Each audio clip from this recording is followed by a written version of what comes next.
relación y amistad, porque pues nos da los privilegios de tenerlo muy cerca y muy inmediato con él. El día de hoy va a hacer la presentación, como ya lo ha venido haciendo desde hace varias semanas atrás, en diferentes, me da mucho gusto decir esto, en diferentes países y lugares, de verdad que has estado haciendo eso. Y si lo siguen en Facebook, pues saben en dónde ha estado. De la presentación de su libro, y pues el día de hoy vamos a hablar un poquito de la cuestión transferencia y algunos aspectos importantes. Y pues sin más preámbulo, yo le quiero dar la bienvenida a Juan, y pues a ustedes las gracias por haber venido el día de hoy aquí, y pues le dejamos la palabra. Juan, adelante. Muchas gracias. Muchas gracias. Bueno, hola a todos, ¿cómo están? Antes que nada... No, sí, si no molesta, mejor. Antes que nada, quiero agradecerles mucho a todos, en especial, obviamente, como dice Carlos, a los amigos, a la gente de AB Insight que siempre me ha seguido en este tipo de locuras que planteamos, así que eso es algo que agradezco muchísimo, y también a la gente de Forda que ahora se suma a este trabajo que venimos haciendo hace ya un tiempo. Y obviamente muchísimas gracias a todos ustedes por venir. Es complicada. El problema de la presentación del propio libro es que siempre es un poco de mal gusto hablar de uno mismo y de las cosas que uno mismo hace. Entonces siempre es un desafío para mí plantear qué vamos a trabajar en una actividad como esta. Por eso decidí presentarles a ustedes una investigación que, si bien no la van a encontrar en el libro como tal, atraviesa, me parece, de forma tangencial todo el espíritu del libro, ¿no? Un espíritu que en realidad yo vengo sosteniendo ya hace un par de años, que es el de poder plantear una crítica seria a nuestra disciplina, que es una disciplina que practicamos y que además queremos mucho. Y me parece que la única forma de hacerle realmente justicia es ser lo suficientemente críticos con ella como debemos serlo, ¿no? Es decir, para pasarlo en limpio, un psicoanálisis cuya transmisión no dependa de la transferencia, es decir, que aprender o no aprender psicoanálisis no tenga que pasar porque uno está enamorado o no del expositor. Y segundo, un psicoanálisis que no dependa necesariamente de la experiencia del diván, ¿no? Porque el problema del planteamiento de la experiencia es que hace que los colegas ya no estudien. Porque si todo en lo que consiste la formación de un psicoanalista es precisamente entenderse en el diván, la ventaja que tenemos es que tendremos muchos pacientes, ¿no? Eso está muy bueno, pero en realidad el efecto que termina teniendo es que tenemos analistas con poca formación teórica, y ese es un grave problema. Entonces, bueno, la verdad es que hoy no pienso plantearles nada muy diferente de lo que siempre les he venido planteando.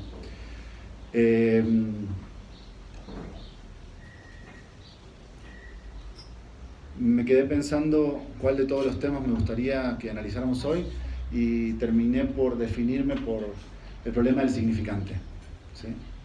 Entonces vamos a analizar algunas de las cosas que se dicen en el libro en torno a los capítulos de la transferencia y demás, en función de uno de los puntos más radicalmente novedosos de la teoría de Lacan, que irónicamente es uno de los puntos que más excluido queda de la transmisión de la teoría de Lacan, ¿sí?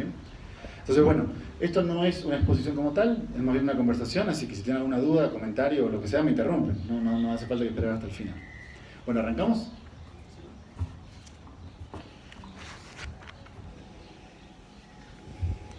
Para mí, el tema del significante es sumamente importante en la obra de Lacan, porque de él emana una frase, que es la idea de primacía del significante. El problema de la primacía del significante es que es una de esas frases de Lacan que se utiliza desconociendo, se utiliza mucho, se lo utiliza demasiado incluso, desconociendo realmente su significado. Es decir, todo el mundo dice que Lacan destaca la primacía del significante y a la vez ignora completamente dos cosas que son esenciales para poder plantear esa idea. La primera es, ¿qué significa esto en el contexto de la enseñanza de Lacan? ¿Qué significa la primacía del significante en el contexto de la enseñanza de Lacan? Hola. Ahí está. Y la segunda es qué efectos tiene esta idea puntual sobre su enseñanza, es decir, sobre todo una forma de pensar el psicoanálisis. ¿Okay? Entonces, me gustaría que siguiéramos esas dos líneas para poder analizar un poco la cuestión. No les voy a decir nada nuevo si afirmo para ustedes que Lacan hizo gran parte de la apoyatura de su psicoanálisis, digamos, de la apoyatura teórica de su psicoanálisis, la hizo sobre la lingüística, ¿no? No es nada nuevo para ustedes eso. Pero sí tenemos que tener en cuenta que la lingüística es una disciplina que en los años 50 estaba teniendo un giro realmente impresionante. Estaba teniendo realmente un despertar que vale la pena destacar como disciplina. Y eso nos lleva al primer problema que quiero plantearles el día de hoy. Y el primer problema es que la mayoría de los colegas lacanianos sostienen que la lingüística que Lacan retoma y la lingüística sobre la cual apoya su propuesta en psicoanálisis es la lingüística de Ferdinand de Saussure. ¿Sí? Es algo que se dice en las facultades todo el tiempo. La lingüística de Saussure y demás. Cuando se trabaja la noción de significante, primero lo que se trabaja es la noción de significante de Saussure, ¿no? Y ahí tenemos el primer problema de todos. Ferdinand de Saussure fue un lingüista belga que vivió hasta el año 1913 y cuyo mayor legado fue el curso de lingüística general. Por supuesto, ustedes ya se tienen que dar cuenta que si Saussure murió en el 13, de hecho fue contemporáneo de Freud, de hecho las teorías se parecen bastante, vamos a hablar un poco de eso hoy. Si él muere en el 13, no pudo participar de la revolución lingüística del 50, ¿no? Esa brecha temporal creo que les parece bastante evidente. Y de hecho no lo hizo. La lingüística de Saussure no participa de esta revolución lingüística de los años 50. Precisamente por eso, la lingüística a la que Lacan se refiere no es la lingüística de Saussure, sino la de Jacobson. En su defecto, si quieren, la de Benveniste. Podemos hablarlo más adelante, pero por lo pronto con esta diferenciación para mí sería clave. Entonces, bueno, vamos por partes, ¿sí? Como siempre, vamos analizando paso a pasito, lógico. Si no se entiende, ustedes me interrumpan, ¿sí? Tratemos de diagnosticar primero de dónde surge la confusión.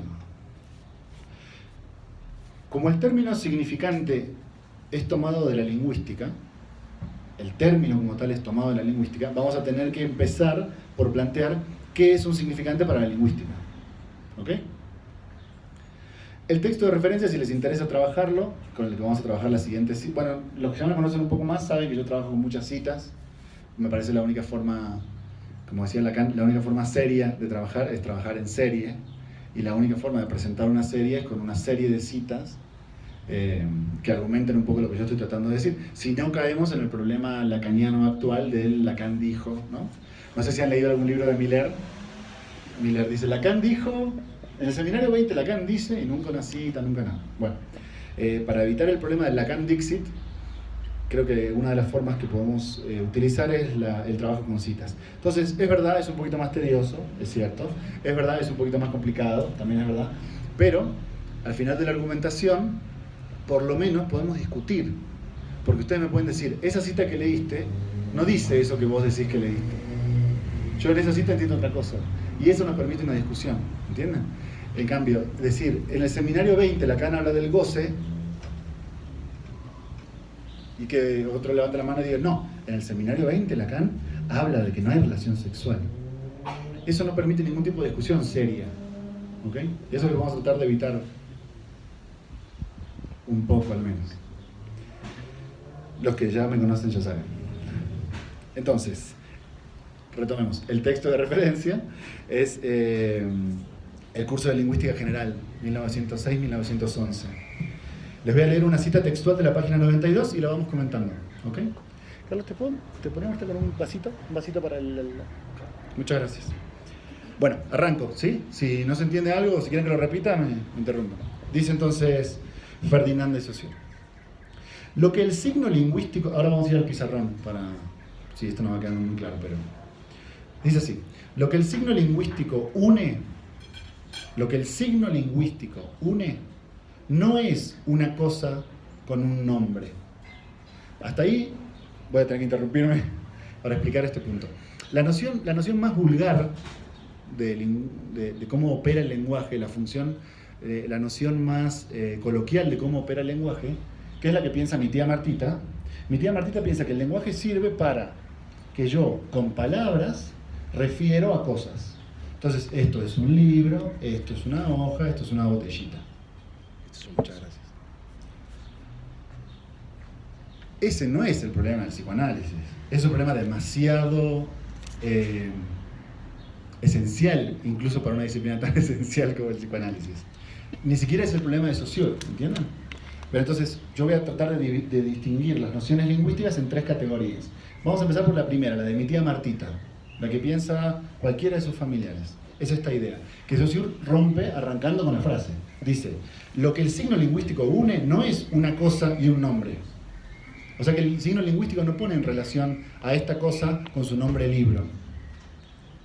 Sigo con la cita, coma, sino un concepto y una imagen acústica.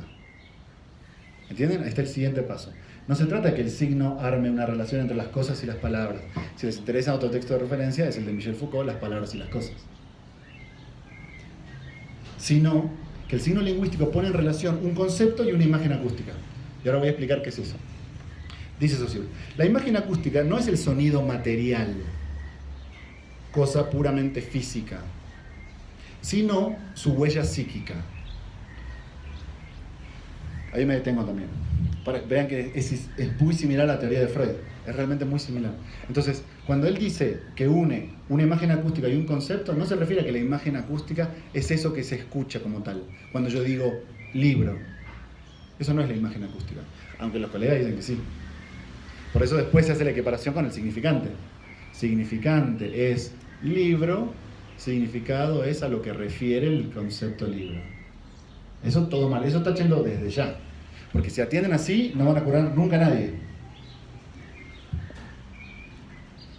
Sigamos un poquito más. Entonces, tampoco se trata de que la imagen acústica sea el sonido material, en un sentido físico, dice Saussure. O sea, una cosa puramente física, es decir, la vibración de las ondas en el aire. No se trata de eso.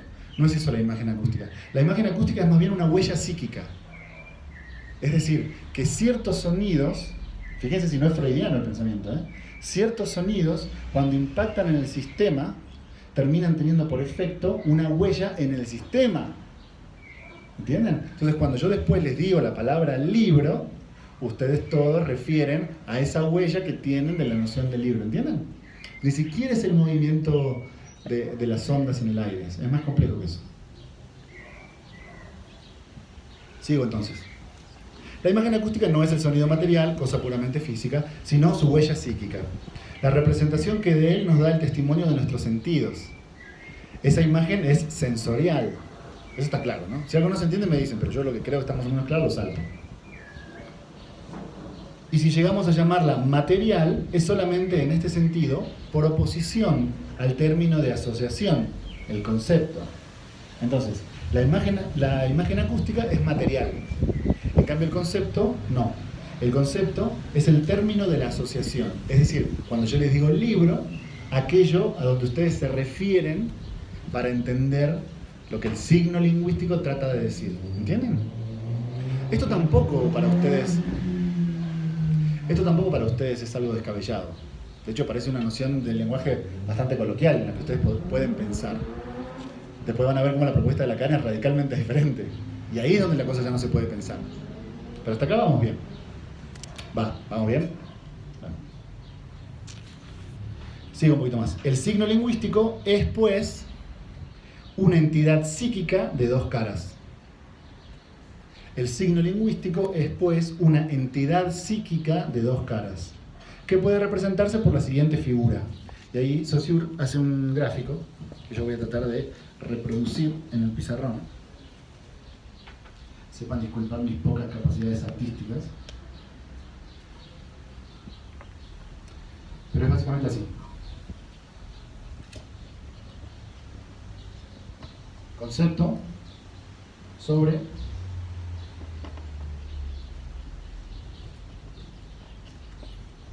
imagen acústica. Después Saussure hace esto. Después Saussure hace esto. ¿Sí? Entonces, esta es la huella psíquica, que tiene una connotación material, pero que en realidad no es el puro movimiento físico de las ondas que vibran en el aire. Es la huella que ustedes tienen sobre la noción de libro. Y después tienen el concepto, que es hacia donde el término lo refiere como tal. ¿Me siguen en esta idea? ¿Se entiende el gráfico? ¿Eso sí? Bien. Perfecto.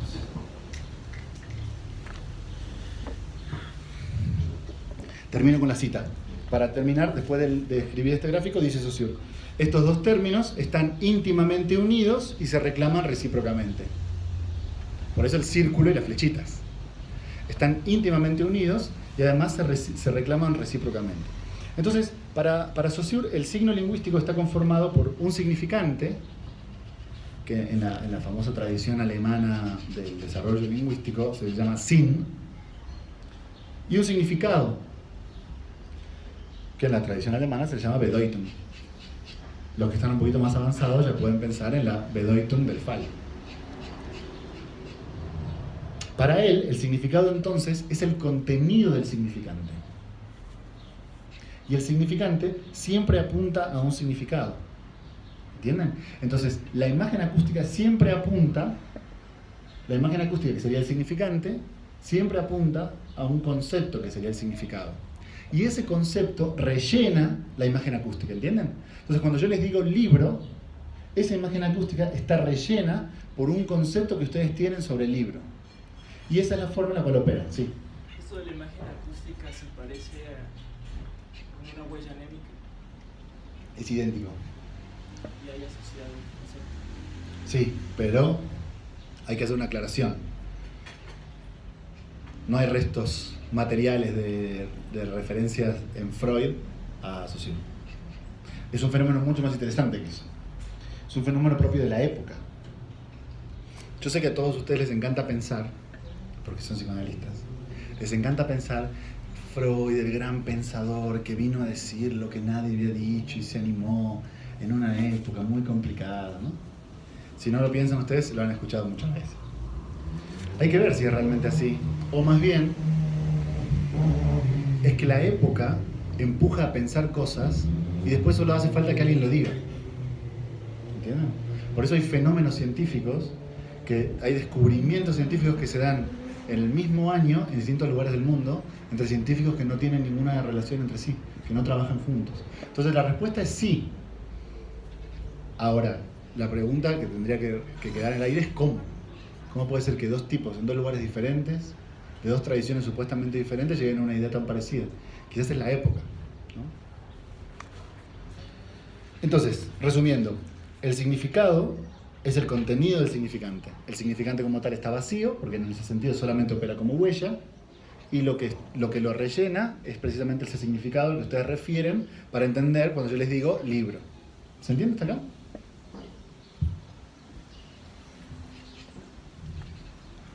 Ahora, en esta teoría, ¿qué significan los significantes?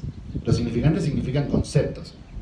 O sea, el significante árbol, por usar el que se usa en el curso de lingüística general, árbol refiere en nuestra mente a la idea de una planta grande, con un tronco, etc., ¿no?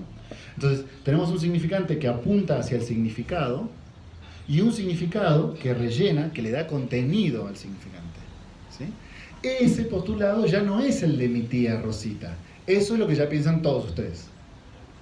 Entonces, cuando atienden a sus pacientes, el paciente dice, es que en realidad eso se trata de una traición. Y entonces, ¿qué piensan ustedes que creen que son muy psicoanalíticos? ¿Y qué significará traición para ese paciente? ¿Entienden? En esa teoría están parados, aunque nunca la hubieran escuchado, no importa. Así operan los sistemas de pensamiento. Nunca lo habían pensado, pero piensan eso. Ya les advierto que eso no tiene nada que ver con la teoría de Lacan.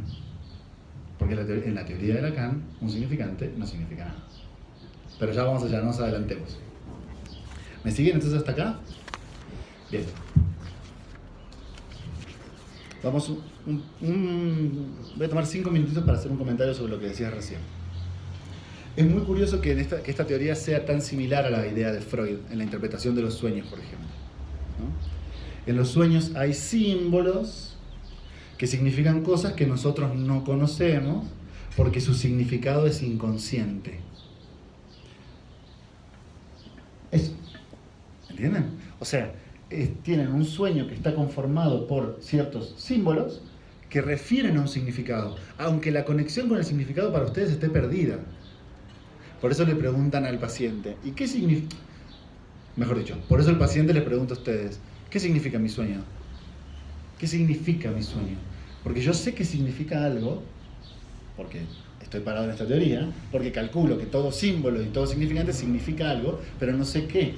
Entonces quizás la diferencia es que con Freud el vínculo está cortado, en el sentido de que uno pertenece a un sistema, que es el sistema preconsciente, consciente, y el otro pertenece al sistema inconsciente. Entonces está bien, quizás no tenés acceso al significado, pero calculás exactamente lo mismo, es decir, que las cosas significan algo. ¿Me siguen? Es notable, porque lo que te decía hace un ratito, si bien Freud nunca lee a Saussure, son contemporáneos y sostienen una idea realmente muy parecida. Y esto, como les decía recién, sucede frecuentemente en la ciencia. Busquen si quieren en Google la lista de descubrimientos científicos que se dieron por 2 personas o por más de 2 personas al mismo tiempo, en el mismo año, en distintos lugares, y es notable. Es un fenómeno en el cual tenemos que reparar, ¿entienden? Porque con esta explicación, voy a decirlo así, porque así como está planteado el psicoanálisis en Freud, no se entiende ese problema. El otro día leí en Facebook, que es una desgracia para todos los que gustamos de leer cualquier cosa que no sea Facebook. Porque aparecen citas de autores con fotos de los autores, de cosas que jamás dijeron, que no están en ningún libro, que no refieren a ningún lado, no sé. Igualmente a esta a la que me voy a referir, creo que esta sí la dijo Freud. Y es algo así como, no es textual, pero es algo así como, si 2 personas piensan siempre lo mismo, una de ellas piensa por las 2. ¿Lo habían escuchado esto alguna vez? ¿Ven? El sistema de Freud no explica este problema. Porque entonces, ¿cómo puede ser que haya 2 científicos que piensen lo mismo y ni siquiera se conozcan? En el sistema de Freud, la única forma que eso se puede explicar es que yo pienso y todos ustedes son unos tarados que me siguen a mí. Pero el sistema de Freud no puede explicar cómo nosotros podemos pensar lo mismo. Y piensen si este no es el fenómeno clínico central que ustedes observan en la clínica. Gente que piensa, líneas familiares que piensan todos lo mismo y nunca nadie había dicho nada. Nunca nadie había dicho que había que pensar así. Y todos lo piensan. Y de hecho ni siquiera saben que lo piensan. Si nosotros no hacemos un quiebre a esta teoría, no vamos a poder entender ese fenómeno clínico, ¿entienden? Y vamos a seguir pensando, claro, no es usted la que piensa, es su madre. Claro, no es usted el que piensa, es su padre. Cierro entonces el paréntesis cultural sobre el comentario de Facebook y sigo. Entonces, en la teoría de Freud hay representaciones que son cosas y representaciones que son palabras, ¿no? Mediante unas se accede a las otras. Mediante las representaciones palabras se tocan las cosas. Pero es sumamente importante aclarar que aquí las cosas operan como cosas, en el sentido de significante, y las palabras hablan de esos significantes, ¿entienden? Entonces hay una relación como bastante intuitiva en la lógica para pensar las palabras en Freud. Por eso la clínica que surge de estas ideas es la clínica de la resignificación, que es nuestro enemigo número 1. Si ustedes son lacanianos, si son freudianos, kleinianos, cualquier otra cosa, está perfecto. Cada uno elige el sistema que más le gusta, qué sé yo. El problema que yo le veo al sistema freudiano y al sistema kleiniano y a todos los sistemas que provienen de esos dos es que llegan al límite de la resignificación, ¿entienden? Es decir, eso es lo máximo a lo que ustedes pueden apuntar. A que, las cosas sucedieron, pero quizás vamos a trabajar para que usted crea que lo que usted siente o lo que usted piensa de esas cosas cambie. Resignificamos los eventos. El texto de referencia es recordar, repetir y reelaborar, una obra nefasta del viejo Freud, donde se plantea esta idea. La idea de reelaboración es precisamente esa, ¿no? Pero quiero que, más allá de que yo estoy de acuerdo o no estoy de acuerdo con la idea, lo que me gustaría es que ustedes me sigan en el desarrollo de los puntos. Este planteamiento de que hay cosas que se refieren a palabras y palabras que se refieren a cosas, o significantes que están en relación con conceptos y conceptos que rellenan significantes, te da, por sucesión lógica, la llegada indistinta al problema de la resignificación. Ahora voy a explicar por qué. La resignificación significa lo que ya pasó, ya pasó. Roberto Si su padre fue así, ¿verdad? ¿No? Martita, y bueno, si su madre no supo enseñarle y no lo supo enseñar, quizás ella no podía, no estaba capacitada. Esto o lo han escuchado en sus propios análisis o lo dicen ustedes con sus pacientes, ¿no? Y bueno, eso que pasó, pasó, pero quizás lo que podemos cambiar es cómo tú te sentiste con respecto a lo que pasó. Y para eso le cobran tan caro las sesiones a la gente. Están estafando, me parece.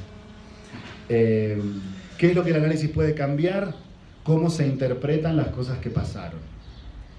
Entonces, claro, si vos seguís una línea de desarrollo, esta idea te lleva a esa clínica. Y ese es el límite de la clínica. ¿Entienden por qué? Porque lo que sucede, sucede. A lo sumo, ustedes lo que pueden cambiar son las palabras con las cuales se habla de lo que sucede. Pero hasta ahí. Si hasta ahí quieren llegar, está perfecto. La pregunta es si no podemos ir un pasito más allá. ¿Ok? ¿Me siguen hasta acá? Tienen cara de asustados ya. Y recién voy empezando. Ok, entonces una vez que quedó claro el planteamiento de la lingüística de Saussure, pasemos a explicar la crítica que efectúa Lacan, que es quizás la más interesante. Al menos para mí.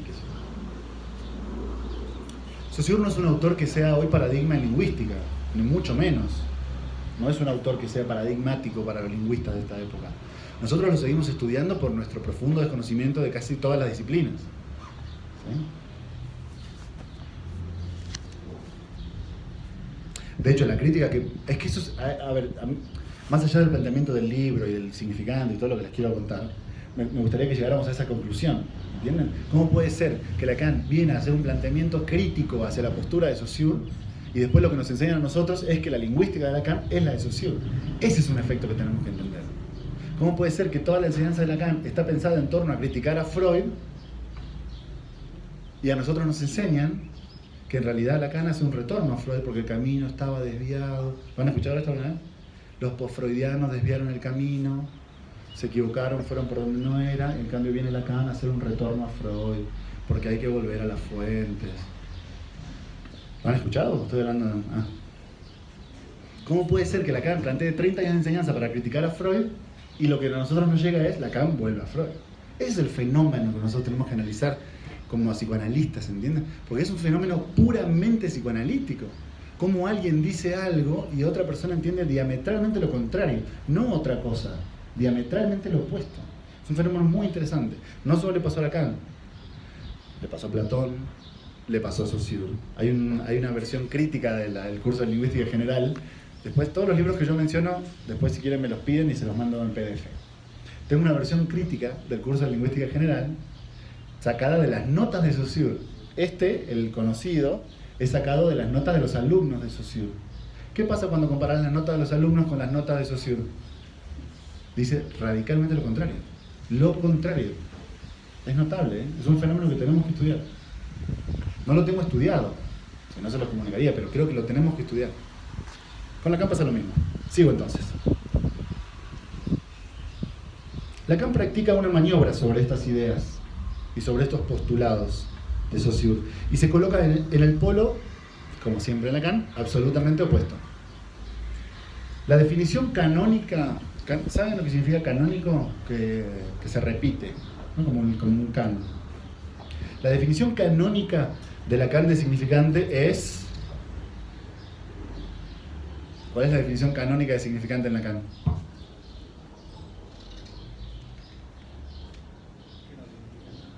No, la canónica. Les doy la pista. Un significante es...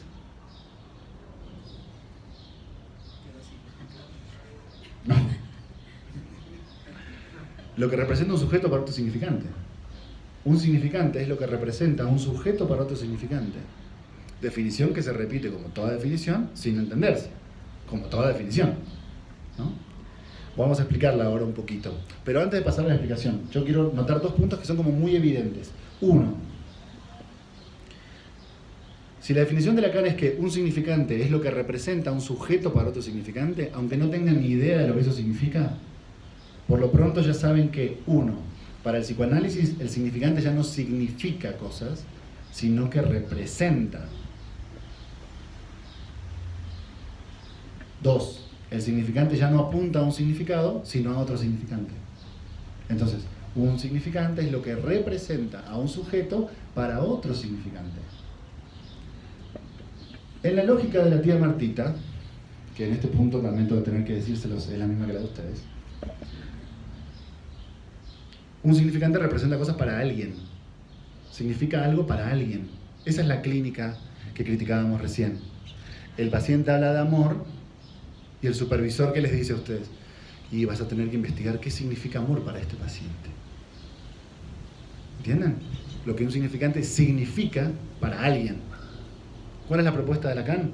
Que un significante representa y encima para nadie, para otro significante. Es una teoría, en este punto, es diametralmente opuesto. Es completamente loco lo que estoy diciendo. Si no están entendiendo nada, están bien.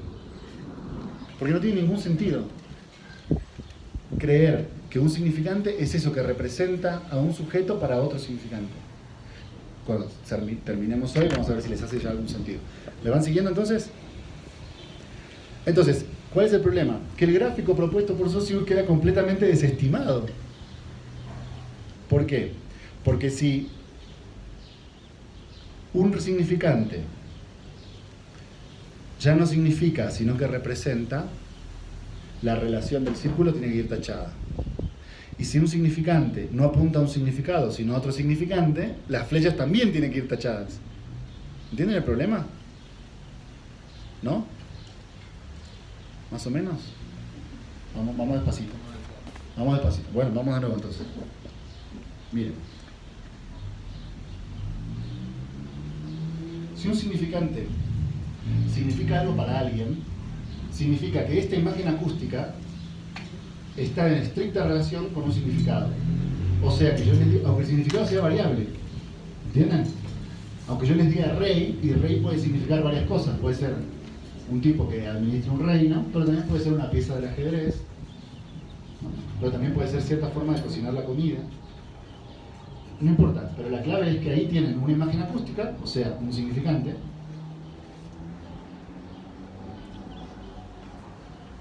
que está en estricta relación con lo que eso significa, o sea, con su concepto, o sea, el significado. ¿Sí? Ahora, si un significante es lo que representa a un sujeto para otro significante, que ahora les voy a explicar qué significa eso, pero si quieren hasta acá, ya por lo menos ustedes tienen que dar cuenta que esta relación está perdida. Porque un significante no es lo que significa algo, es lo que representa algo. Listo, entonces tachamos esto. Y ahora, no es que signifique para un significado, sino que lo representa para otro significante. Entonces tachen esto también. ¿Me siguen ahí? ¿Qué efecto les queda eso? Un gráfico que se parece más o menos a esto.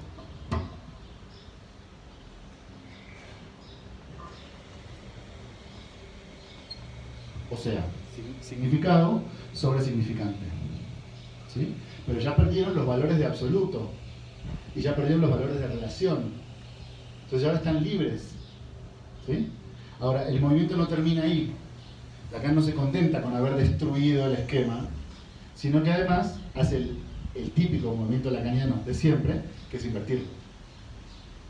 Lo invierte y dice, no, encima el significante va por arriba y el significante va por abajo. Y además, esta barra no se puede franquear. Es una falta de respeto científico lo que se levantó el tiempo.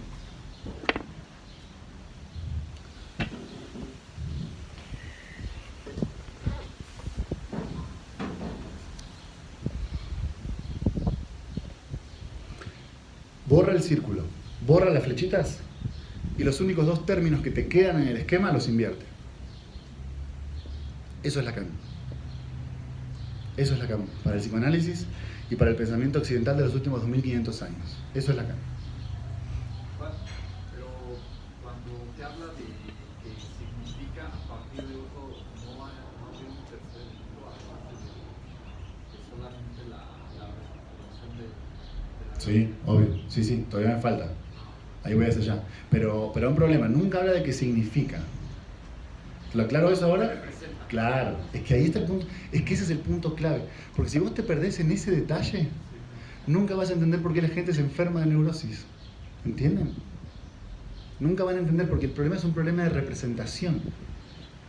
Es decir, si ustedes no logran dar el paso de la significación a la representación, nunca van a poder entender por qué la gente se enferma y tampoco, que es más grave, van a entender por qué ustedes la pueden curar. Ustedes no entienden cómo el psicoanálisis cura. No lo entienden, pero no es culpa de ustedes. Es que nunca nadie se los ha explicado. ¿Y saben por qué nunca nadie se los ha explicado? Porque no lo saben. Porque no lo saben. Porque este paso es muy difícil de dar. Dame una horita más y vemos si lo podemos dar todos juntos.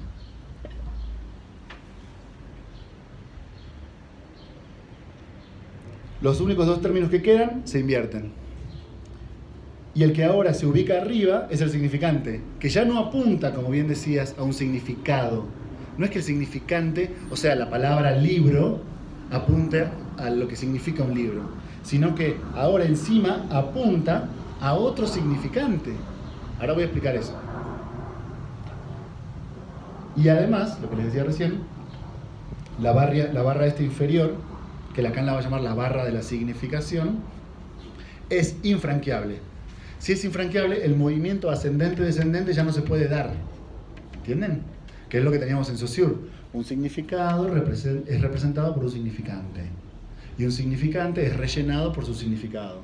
O sea, era este movimiento vertical, ¿entienden? El problema es que si esta barra ahora es infranqueable, el único lugar para el cual te podés ir es para el costado. Porque lo que tenés ahora es que un significante está puesto en relación con otro significante. Por eso, y esto es el punto central, un significante en cuanto tal no significa nada. Si ustedes están rastreando qué significa amor para su paciente, están perdiendo el tiempo. Porque un significante, en esta teoría, hay otras teorías que dicen cosas diametralmente distintas. La de Freud, por ejemplo. En esta teoría están perdiendo el tiempo. Porque ese significante no representa nada para ese paciente.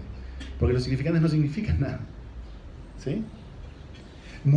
Como no significa nada, mucho menos el significado va a ser personal. Eso ya es agarrar los significados de Lacan y prenderlo fuego. El sentido que cada uno le da a las palabras, que es amor para ti, no es lo mismo que es amor para mí. Eso es psicología y está muy bien, está genial la psicología, pero no tiene nada que ver con esto, ¿no? Voy a tratar de mostrarles todo esto que estoy diciendo. Me estoy adelantando un poquito. Siempre me pasa, igual los que ya me conocen ya saben. Entonces, quiero proponerles 3 niveles distintos de análisis del problema del signo lingüístico. El primer nivel es el de mi tía Martita, o sea, la noción coloquial.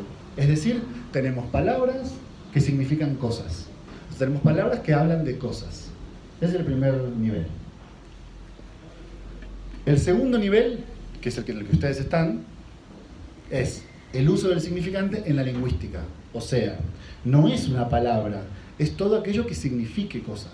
Un significante es todo aquello que signifique algo. Lo que ustedes tienen que hacer es entonces descubrir qué significa eso. Ese es el segundo nivel. Y el tercer nivel es el uso que propone Lacan, que es el que hoy vamos a desarrollar un poco. Y es que no significa nada. Un significante no significa nada. Más bien se articula con otros significantes para darte un efecto. ¿Cómo se llama ese efecto? Sujeto. Entonces, un significante, lo voy a anotar porque esto es más fácil gráficamente. El esquema que podemos usar para pensar es este. Un significante es lo que representa a un sujeto para otro significante. ¿Entienden? Acá tienen uno y acá tienen un 2. Si ustedes ponen en relación estos dos significantes, les va a dar por efecto algo que se llama sujeto. Pero un sujeto es solamente una representación, es un efecto de representación entre dos significantes. No tiene nada que ver con los significados y no tiene muchísimo menos nada que ver con los individuos. Ustedes no son sujetos. Ustedes no son un sujeto, ¿entienden eso, no? Un sujeto es solamente el efecto de representación. Ustedes no son efecto de representación, ustedes son personas. Sus pacientes no son sujetos. Y ahí tienen un grave problema, que es que el objeto de su clínica son los sujetos, no sus pacientes. Y ahí tienen un problema. ¿Me siguen hasta acá? ¿Más o menos? Bueno, entonces un poquito más. Analicemos, por ejemplo, para tener un ejemplo rápido, esto no quiero perder mucho tiempo, no sé qué hora es. Bien, voy bastante mal. No quiero perder mucho tiempo en este punto, pero para tener un ejemplo de cómo opera. Me voy a parar un poquito. ¿Cómo opera la lingüística? O sea, ¿qué es un significante para la lingüística? Voy a ponerles el ejemplo de la palabra comimos. Comimos, nosotros comimos, ¿no? Comimos es una sola, para que vean que un significante no es una palabra, eso también es otro problema. Otro día nos juntamos y hablamos del problema de la palabra. Uy, ¿me pasaría? Perdón, que... Muchas gracias. Un significante no es una palabra, ni siquiera en lingüística. Un significante en lingüística es todo aquello que signifique algo. Entonces, comimos, que es una sola palabra en castellano, son 3 significantes en realidad. ¿Por qué? Porque en comimos ustedes tienen, en la primera parte, com, de donde viene, que viene del verbo comer, tienen el verbo. En la segunda parte, que es la i de comimos, tienen el tiempo. Nosotros comemos, nosotros comeremos y nosotros comimos. Entonces, esa i significa algo. ¿Qué significa? Que la palabra está en pasado. ¿Entienden? Por eso el castellano es un lenguaje tan difícil para la gente que no lo habla como lengua materna. Vieron que ahora en el mundo se está enseñando muchísimo el español. En Estados Unidos, en Europa, la gente aprende español. Y es un idioma realmente muy complicado, porque cambias una letra en el medio y cambia toda la sensación. No es lo mismo decir comemos que decir comimos. Y eso está dado solamente por la i, que como tal es un significante, porque significa algo, que la palabra está en pasado. Y el tercero es la persona que te da el mos. No es lo mismo decir yo comí que decir nosotros comimos. Cuando digo comimos, ese mos implica la persona, ¿sí? Que es nosotros. Entonces tienen un claro ejemplo de la utilización del significante en lingüística. Es decir, es una sola palabra, pero son 3 significantes. ¿Ok? Ahora, listo, todo esto fue para preparar el terreno para lo que va a venir. Porque lo que va a venir es tan descabellado, no difícil, porque no es difícil, es tan inadmisible que se necesita preparar el terreno para poder decirlo. Porque si uno no lo dice sin preparar el terreno, se rechaza automáticamente. ¿Cuáles son las 2 formas de rechazar? Rechazar y aceptar. Yo les digo, un significante es lo que, como decía Lacan, un significante es lo que representa un sujeto para otro significado. ¡Wow! ¡Qué bueno que lo trajeron! ¡Qué bueno que lo trajeron! Este tipo es un genio. Y nadie entiende nada de lo que estoy diciendo, porque no entienden esa definición como tal. Y esa es otra forma de rechazar. ¿Entienden? Asentir es la mejor forma de rechazar. Porque si ustedes me dicen que no, yo por lo menos tengo la oportunidad de debatirles. Pero si ustedes me dicen que sí, estoy muerto. Eso es lo que pasa con la enseñanza de Lacan. El peor rechazo de la enseñanza de Lacan es aceptarla. Por eso los que más rechazan la enseñanza de Lacan son los lacanianos. Vamos ahora entonces a oponerlo al planteamiento de Lacan y ahora veremos si a ustedes les hace más sentido y si creen que puede tener algún efecto clínico, porque al fin y al cabo, aunque nuestros colegas digan que el psicoanálisis no es para curar y que la cura viene por añadidura, que lo dijo Lacan, pero Lacan, o sea, es verdad, Lacan dijo una vez, 30 años, ¿no? Que la cura viene por añadidura. Yo tengo 200 citas donde Lacan dice el psicoanálisis cura, el psicoanálisis terapéutico. Tengo una cita de Lacan donde Lacan dice el psicoanálisis puede animarse a prometer la felicidad. Los lacanianos se matan si escuchan esto. Ustedes también, otro tema que tendrían que plantearse es por qué hay citas que se hacen famosas y citas que no. ¿Entienden? Es un sistema político de poder. ¿Por qué algunas citas son famosas y otras citas no son famosas? ¿Por qué Lacan dijo una vez en su vida yo soy freudiano? Si ustedes quieren sean lacanianos, yo soy freudiano. Y dijo 200 millones de veces, Freud se equivocó en todo. Y hay una cita que se hizo famosa y las otras no. ¿Por qué? Ojo, no tengo la respuesta a esto, pero intuyo que hay un problema político de fondo. Basta de hablar tontera porque se me acaba el tiempo, me van a terminar echando y no voy a explicar. Entonces, Me voy a enfocar, lo prometo. Opongamos este sistema, que ya quedó relativamente claro, ¿no? Bueno, vamos a ponerlo a Lacan.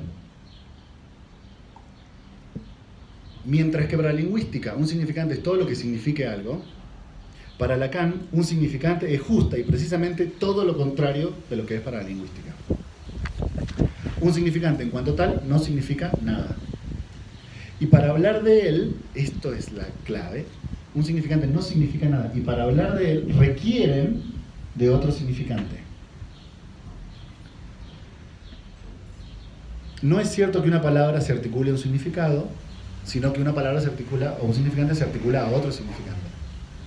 Es decir, si yo les preguntara qué es un árbol, probablemente ustedes para explicarme qué es un árbol utilizarían otros significantes que dieran referencia a qué es el primer significante. Entonces, un árbol es una planta. Ahí tienen árbol y planta puestos en relación. Entonces, ¿qué es lo que vos decías hace un ratito? ¿Qué efecto te da eso? Te da una sensación de significación, ¿entienden? Les da como un efecto de significación. Pero en realidad no es más que la puesta en relación de dos significantes, árbol y planta. Pero yo también les puedo decir, un árbol es una cadena en la cual se relacionan los familiares. Y a eso se le llama árbol genealógico. Entonces, no es que es la misma cosa, ¿entienden? No es que siempre es un árbol y cuando lo cambio de contexto cambia su significado. Es que cuando yo lo pongo en relación con otros significantes, son cosas diferentes. Es otra cosa. ¿Sí? Si les interesa este problema, está muy bien trabajado por Platón en un texto que se llama El Crátilor. Está muy bien trabajado el Crátilor, el problema del lenguaje. Sócrates empieza a burlar de este tipo de problemas. Así como Lacan tiene una frase que dice que si ustedes si quieren sean lacanianos, él es freudiano, también tiene una frase donde Lacan dice, Platón era lacaniano.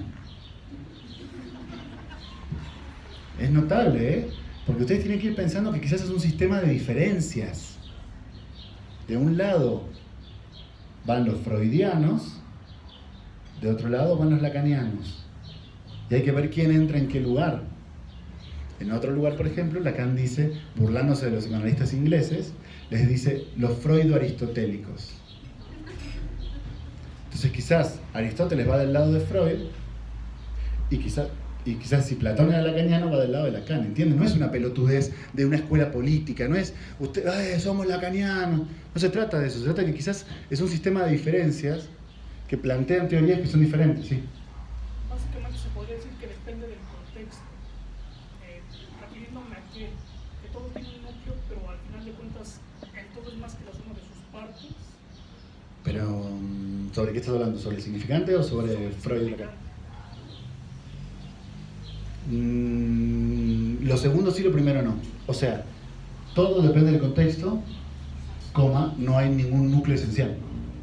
Pero al final de cuentas tú me estás hablando de por ejemplo, el ejemplo que me acabas de dar del árbol. Ese se podría denominar como el núcleo, No. que depende de un contexto, y me explico.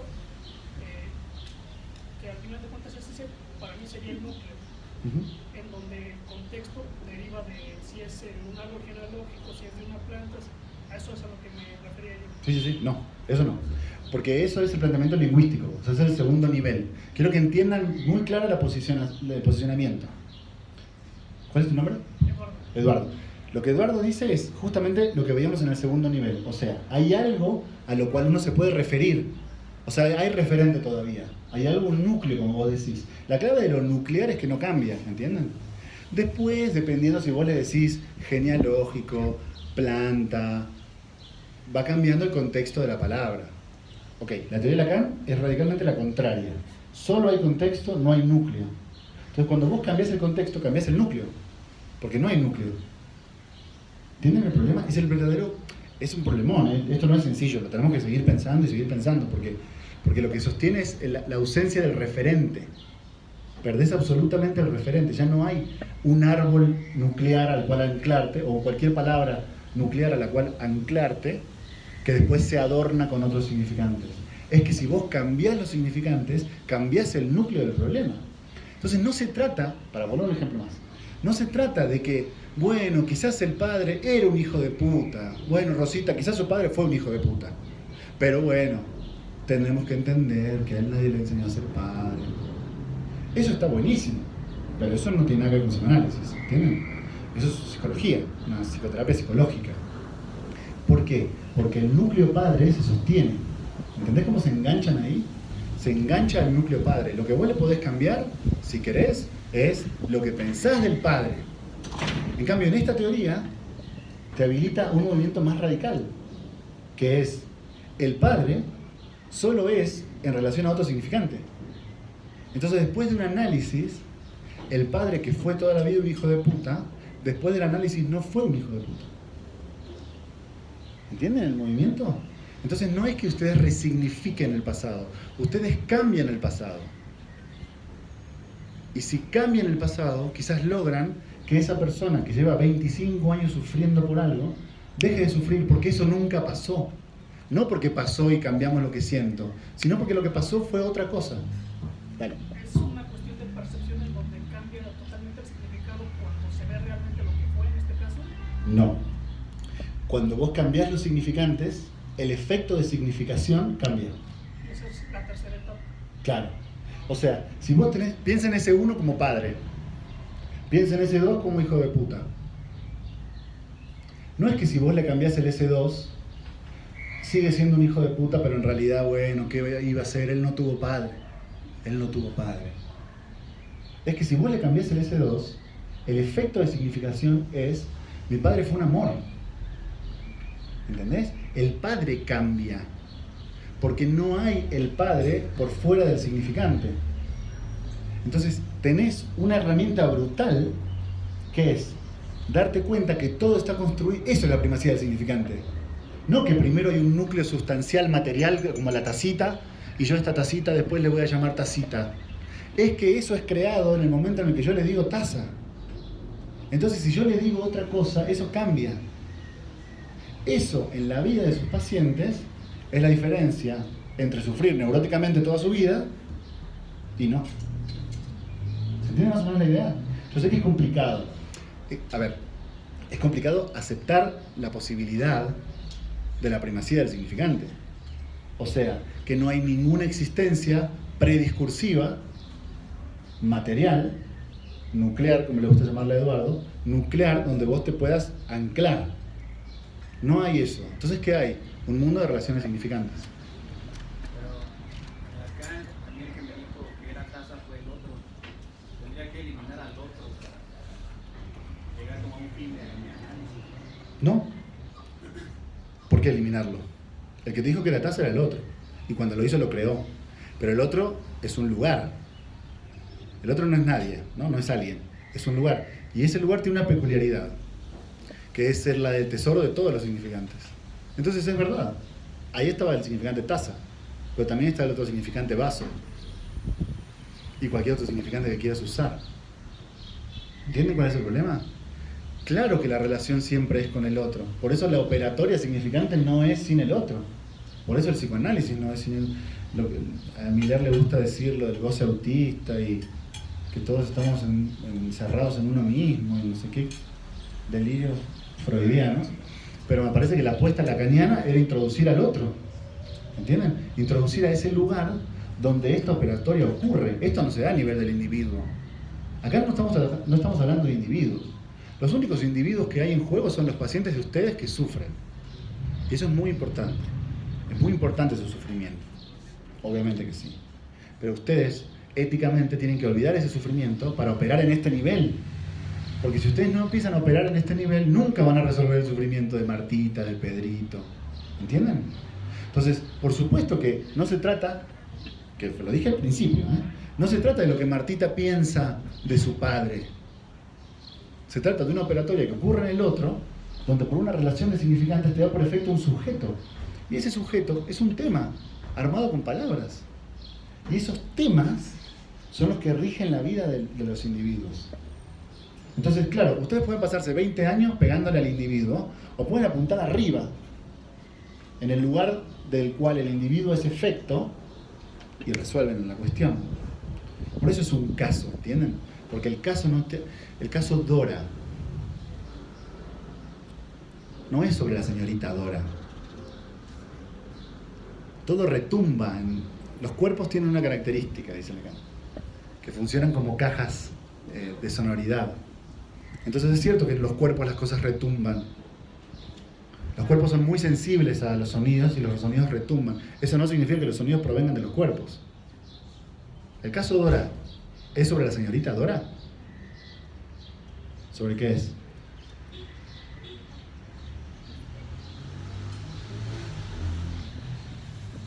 Otra oportunidad.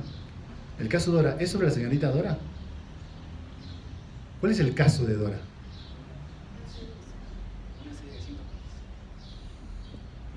Piensen más allá de eso. Eso no me dice mucho. A ver, tratá de decírmelo en cristiano normal. ¿Es sobre la señorita Dora o es sobre un intercambio que se lleva a cabo entre personajes? Intercambio del cual la señorita Dora es más bien moneda de cambio.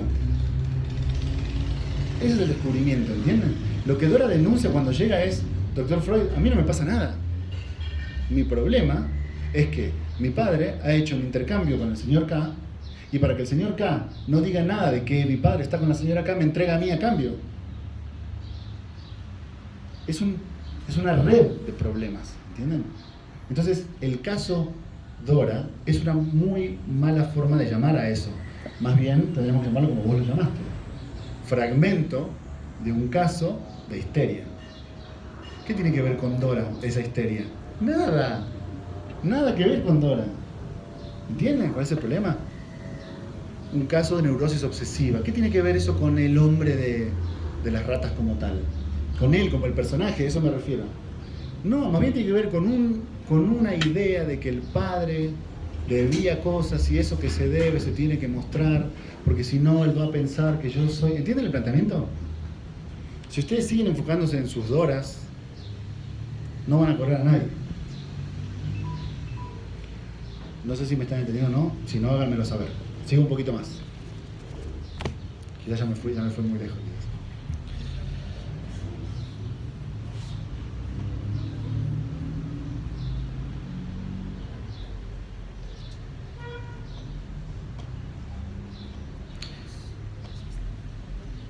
Entonces, el significante para Lacan es precisamente lo contrario. Es decir, que un significante en cuanto tal no significa nada.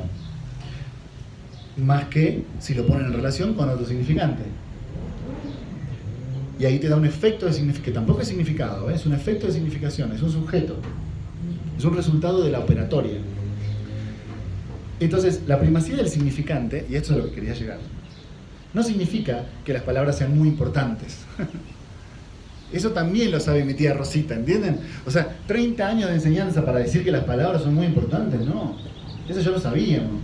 Mi tía Rosita sabe que si al nieto le dice que es un imbécil, probablemente eso va a tener efectos en la vida del nieto. No hace falta venir a plantear 30 años de enseñanza para decir eso.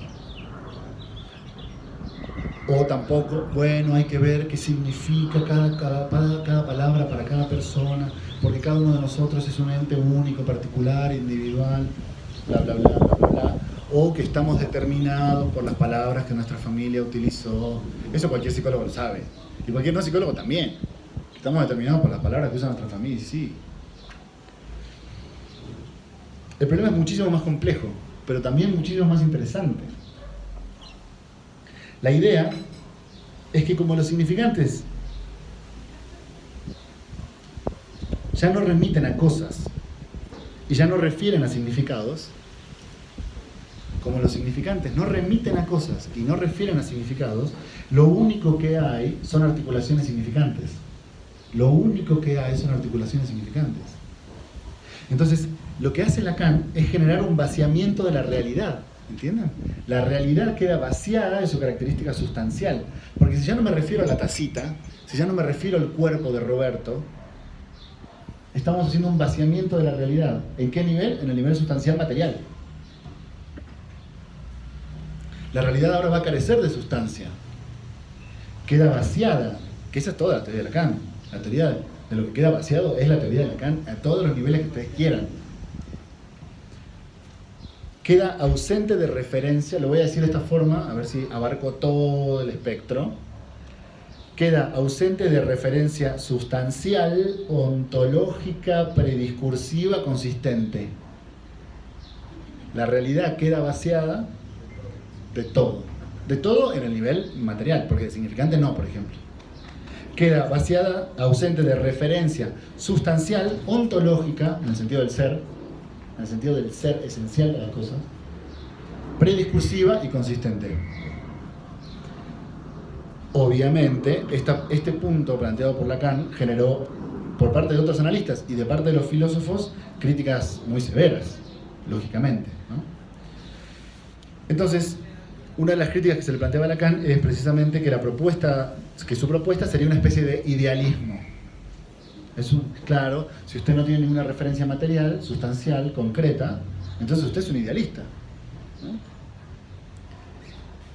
En el sentido del conflicto idealismo-materialismo, en ese sentido, ¿no? Es decir, ¿qué es primero, la materia o la idea?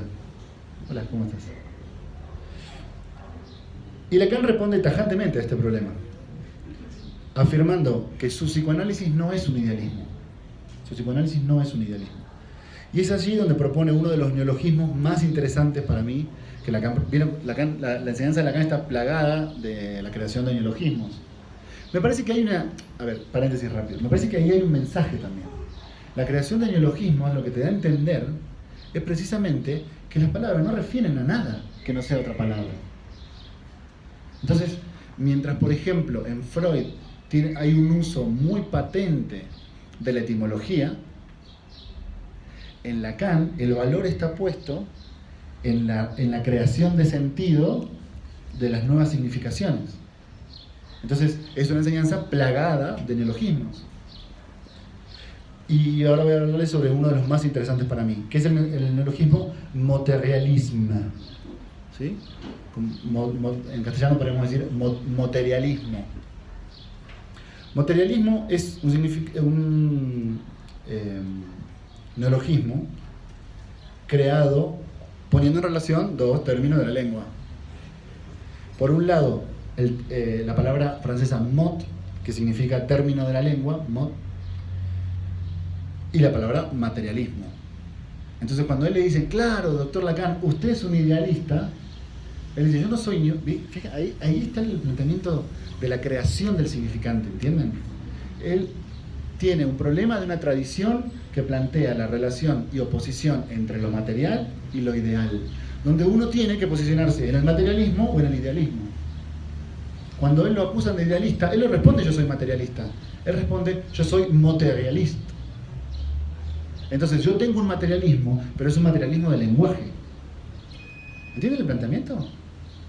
No es que todo depende, no es que el psicoanálisis no opera sobre un material. Obviamente que opera sobre un material, solo que ese material, aunque es material, no es sustancial, no es ontológico, no es prediscursivo y no es consistente, pero es material. Y ese materialismo es el materialismo del lenguaje.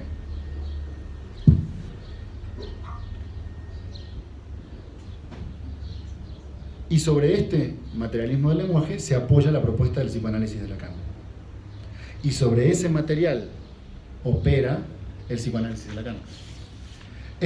Para decirlo en términos más concretos, es un materialismo no sustancialista, lo cual no significa que no sea materialista, ¿eh? La realidad queda vaciada de sustancia, o sea, que la realidad se constituye a través de un material. ¿Qué material? La langue, la lengua.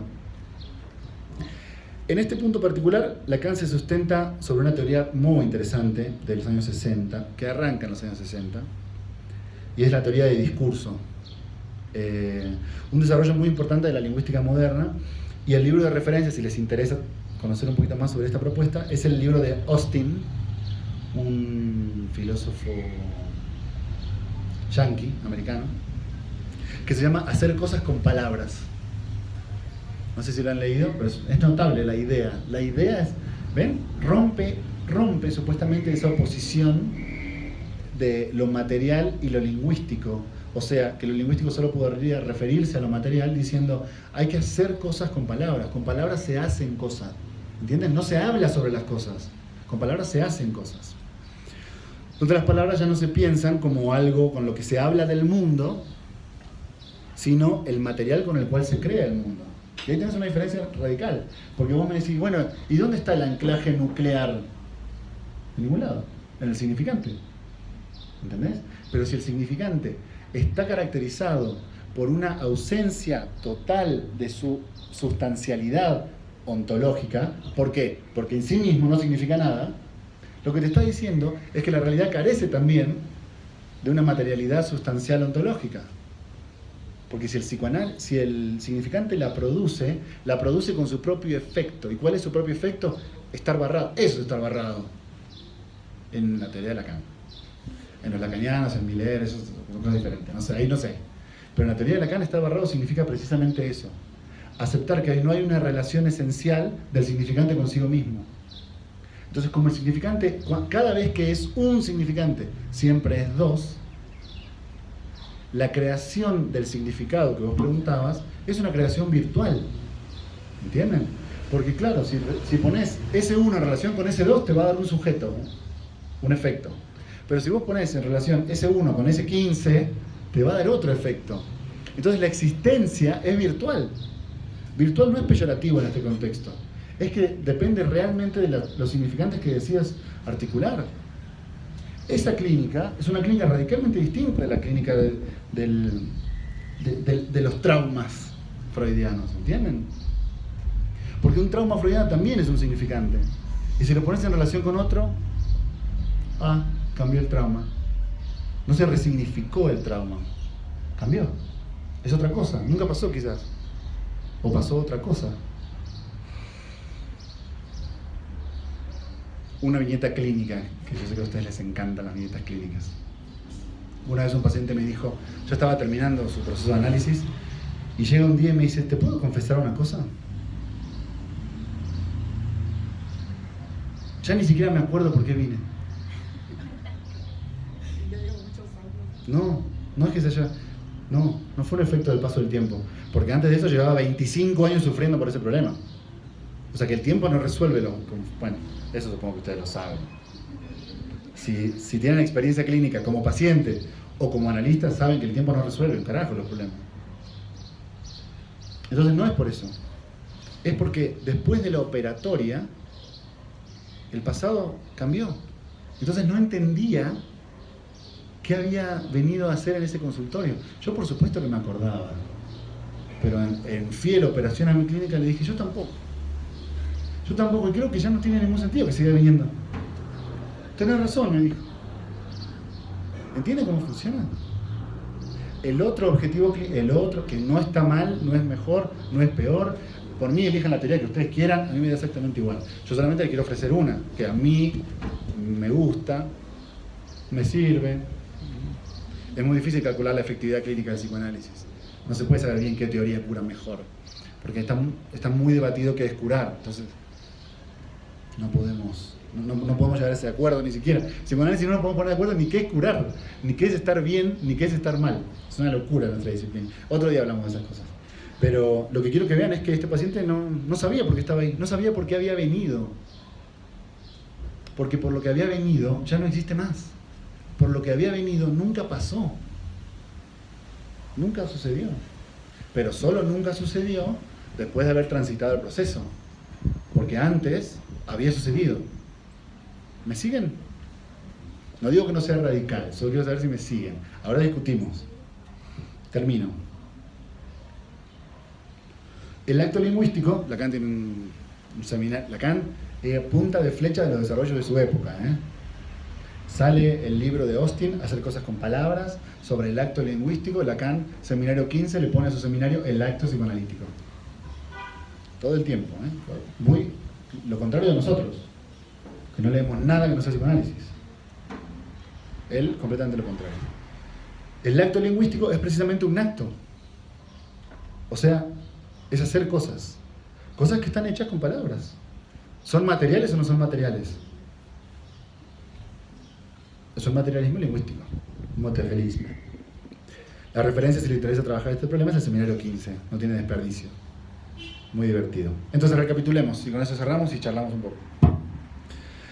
De lo que no se trata O sea, si no entendieron nada de todo lo que dije, por lo menos quédense con esto que voy a decir ahora. De lo que no se trata es que las palabras sean importantes. Las palabras son muy importantes.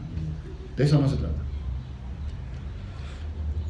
La idea, que tampoco se trata, es que haya que saber qué significa cada palabra para cada persona. Tampoco tiene que ver con eso. Tampoco tiene que ver con cómo las palabras nos determinan. Ah, claro, las palabras que nos dijeron de niños nos marcan. Tampoco tiene que ver con eso. Más bien se trata, ni siquiera que estemos hechos de palabras, por ejemplo. Es mentira que estamos hechos de palabras. Nosotros no estamos hechos de palabras. Estamos hechos de células. Por eso, si ustedes aceleran una palabra a toda velocidad y la lanzan contra una pared, no le pasa nada. Intenten hacer lo mismo con su propio cuerpo y van a ver. Por eso, el objeto de su clínica, el objeto de su teoría primero, si es que son de esta teoría, y de su clínica después, no son sus pacientes. Yo no sé cuántas disciplinas sí en el mundo pueden decir que el objeto de su clínica no son los pacientes. El paciente es un mal necesario, ¿sí? Porque lo tienen que hacer venir para que el tipo hable y diga lo que se le venga a la mente. Pero él no es el objeto de su clínica. Eso no significa que su sufrimiento no sea importante, es muy importante su sufrimiento. Pero ustedes no apuntan, no operan en él, ¿entienden? No operan en entes biológicos de 3 dimensiones creados por células. Ustedes operan en otro nivel, en este nivel. En un nivel de sujetos creados por efectos de relación entre significantes. Sujetos que después retumban en los cuerpos. Por eso lo que duele es el cuerpo. Por eso, es como el eco.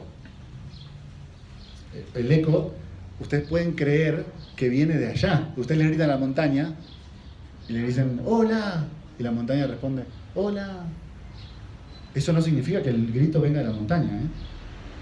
Entonces, obviamente que las palabras retumban en el cuerpo, pero eso no significa que provengan del cuerpo. Por eso ustedes no operan con cuerpos. De hecho, hay otras disciplinas que operan con cuerpos. Y está buenísimo. Y si ustedes no saben distinguir una cosa de la otra, pueden tener problemas graves. Porque hay cosas que se curan en el cuerpo y cosas que no se curan en el cuerpo. ¿Entienden lo que trato de decir? El psicoanálisis no sirve para todo. Sirve para ciertos padecimientos puntuales que están en relación a relaciones de significantes que operan sobre sujetos. Si le duele el pie, mejor que vaya a otro lado. Es el consultorio de al lado. Es el consultorio de acá al lado. Ahora, lo que sí puede pasar es que le duele el pie hace 25 años, fue a 250 médicos y todos le dijeron no tiene nada. Ese sí, mándenmelo para acá. Pero ven que no es algo del cuerpo. Rebota en el cuerpo. Pero el médico ya le dijo, no es del cuerpo esto. ¿Se entiende la diferencia? Bien. Entonces, para cerrar, no se trata de todo esto que les dije, se trata de algo mucho más complejo. Para cerrar les voy a leer una cita de un texto de Lacan que se llama L'Étourdi, ¿no? La traducción es complicada, como todo el neologismo. Sería algo así como L'Étourdi, es como el aturdicho. El aturdicho. Hay algunas traducciones bastante malas que se le llaman el atolondradicho. También las vueltas dichas, le tour, como el Tour de Francia, dicho. Bueno, tiene muchísimos. No sé, no significa nada, eso es lo clave. Después de todo esto, hablé 1 hora y media, tendría que decir, claro, no significa nada. Igualmente les voy a citar un fragmento de ese texto muy chiquitito para que entiendan la potencia de la teoría de este tipo. Después la discutimos. Dice Lacan, que se diga, queda olvidado tras lo que se dice en lo que se escucha. Bueno, que se diga, queda olvidado tras lo que se dice en lo que se escucha. O sea que en lo que ustedes escuchan hay algo que queda olvidado tras lo que se está diciendo. Tras lo que se está diciendo queda olvidado algo. ¿Qué? El hecho de que se esté diciendo. Esa es la enseñanza de Lacan. Que se diga queda olvidado detrás de lo que se dice en cada hecho de escucha. Entonces, cuando ustedes escuchan a sus pacientes, caen en la trampa. ¿Por qué? Porque escuchan lo que está diciendo, el material que está diciendo, ¿entienden? Y en ese material hay algo oculto. El hecho de que se está diciendo. Entonces, cuando el paciente les dice, mi papá es un hijo de puta, y ustedes escuchan, mi papá es un hijo de puta, están omitiendo una parte esencial del problema, que es que lo dijo. O sea que ese hecho es un hecho, pero es un hecho de lenguaje. ¿Entienden? Es un acto creador. ¿El papá es un hijo de puta? Sí, lo es. ¿Por qué? Porque el hecho de que se diga, crea cosas. Si 10 años después te dicen, mi papá es el mejor papá del mundo, ¿es verdad o es mentira?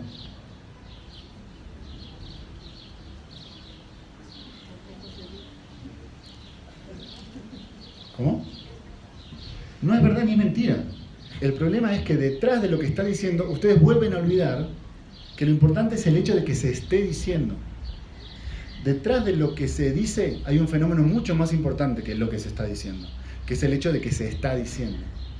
Ese hecho ustedes no lo tienen que olvidar, porque si no caen en la trampa de las sustancias, en la trampa ontológica esencial, que es creer que hay cosas sobre las cuales se habla. Y es perder de vista que en realidad cuando se habla, se crean las cosas.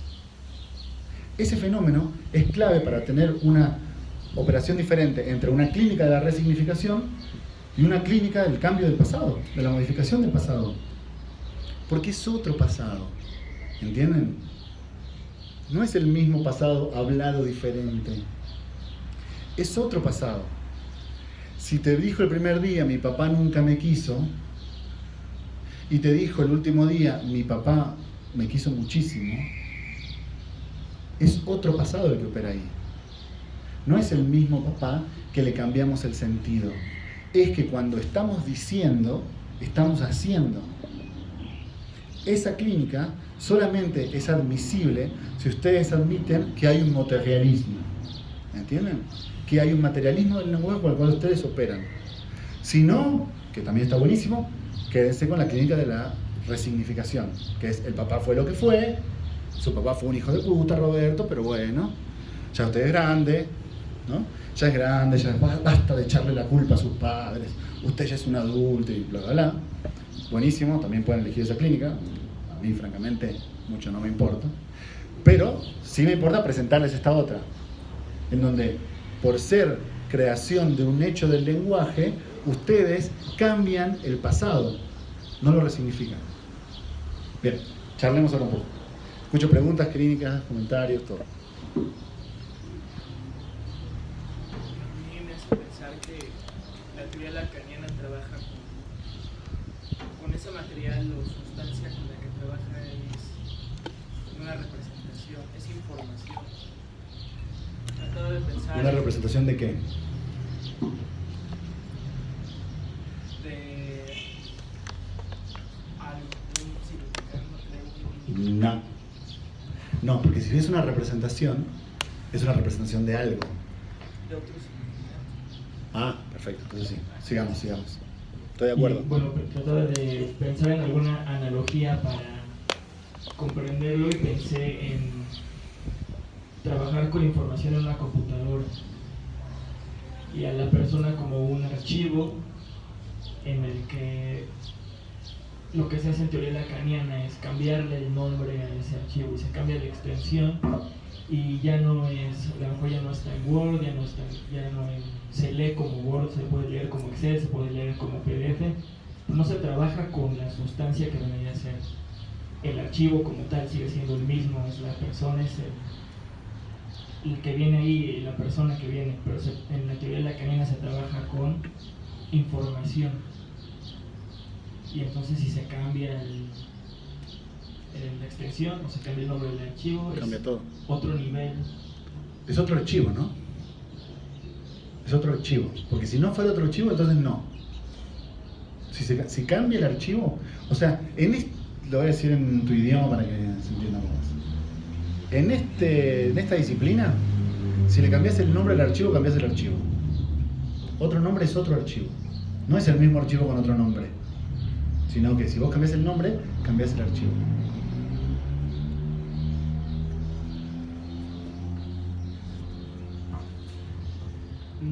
De este estilo de análisis, o sea,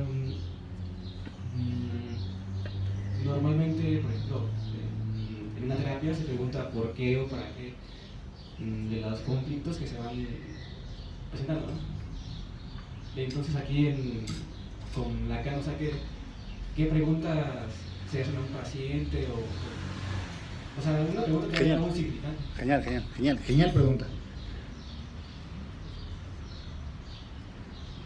El problema de plantear preguntas en este nivel es que ustedes, ¿a quién le plantean la pregunta?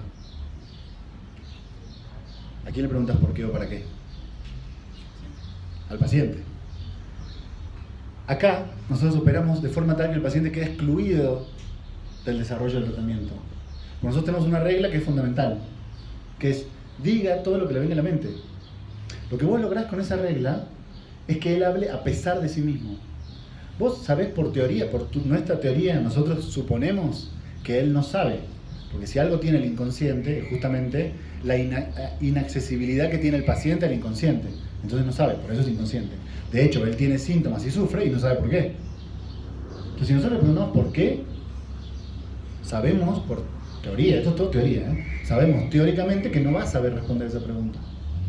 Entonces, nuestra técnica trasciende el problema de la pregunta, diciéndole diga todo lo que le venga a la mente, aunque no le haga ningún sentido.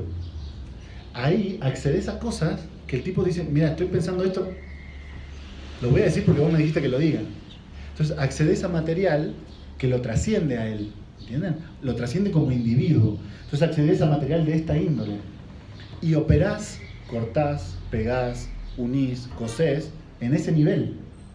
Casi siempre a pesar de él. Casi siempre él ni siquiera sabe lo que está pasando. Y no importa tanto. Obviamente hay toda una dimensión importante del hecho de que si el tipo no entiende lo que está pasando, se va a ir, va a dejar de venir. Otro día hablamos del manejo de la transferencia. Eso es muy importante. Pero a nivel de operación técnica como tal, tu operación va en este nivel. Entonces vos no le preguntás nada. Vos le decís, bueno, diga lo que le venga a la mente. Una respuesta chiquita más y seguimos a otra pregunta. Yo a veces les pregunto a mis pacientes cosas que sé que no saben y les recuerdo la regla fundamental. Por ejemplo, me está contando la historia de la abuela cuando llegó en el barco de Austria y conoció al abuelo en el puerto. Y entonces me dice algo sobre que la abuela hizo y yo le pregunto, ¿y por qué hizo eso la abuela? Yo ya sé que no sabe, que ella no sabe, que mi paciente no sabe. Por definición lo sé. Lo cual no significa que yo no le pueda decir, acordate que yo te había pedido que me digas todo lo que te venga a la mente. ¿Por qué la abuela hizo eso? Porque se enojó muchísimo. Listo. Entonces vos tenés acceso a material a pesar de ella. Ella no sabe en realidad. Pero cuando dice todo lo que le viene a la mente, obtenés la información de que la abuela hizo eso porque se enojó. ¿Entendés? Esa materialidad no es una materialidad metafísica, porque no está en ningún lado. Está únicamente en el texto del lenguaje. Si vos lo podés leer ahí, podés operar ahí. Y decir, ah, claro, entonces quizás lo que pasó fue que la abuela de ahí pensó que todos los hombres eran iguales a partir de lo que pasó en el puerto. Y entonces la tipa te va a decir, nunca lo había pensado. ¿Qué más? Preguntas, comentarios. Pero eso puede pasar sin necesidad de un analista. Obviamente. Pone como en duda cuál es el quehacer del analista. ¿Por qué lo pone en duda? Porque si lo dejamos como a la suerte del paciente, él No. puede ir, No. bueno, él puede ir como No. cambiando de cosas de acuerdo al contacto No. con el otro. No, es que ahí está la clave. Él no tiene ninguna vigencia de operación frente a lo que está pasando. Entonces también por teoría, esto es todo teoría, o sea, la teoría ustedes la aceptan o la rechazan, o la critican o no la critican. Acá por teoría, o sea, como una especie de axioma, nosotros creemos que si bien el paciente no sabe, también sabemos que el otro es un lugar de saber. Entonces si vos preguntás, vas a ver, va a salir el saber, ¿entendés? Aunque él no lo sepa. Entonces no es como tal que vos lo dejes al libre albedrío del paciente, todo lo contrario. Usted censure su libre albedrío y diga lo que le venga a la mente. Y nosotros calculamos, eso por teoría, si quieren lo podemos discutir. Nosotros calculamos que ese saber es operativo al problema. Entonces, si te dijo eso, no es por casualidad, ¿entendés? Es porque yo calculo que el otro es un lugar de saber. Y lo que proviene de ahí es un saber. Aunque ese saber no lo sepa nadie. El famoso saber no sabido. Bien, ¿qué más? Sí. Me quedo pensando mucho en esta... yo no soy psicoanalista. Está muy bien. La verdad, te felicito. Has elegido mejor que muchos de nosotros. Cuando estaba estudiando la carrera, obviamente nos dieron un poco, pero Claro, honestamente no soy. Bien, muy bien. Y eso honesta de mi parte, no sé mucho. Genial. Sin embargo, he escuchado varias cosas de Lacan y me cuesta trabajo entenderlo. No sé si por cosas que yo traigo acá internas, pero me cuesta trabajo.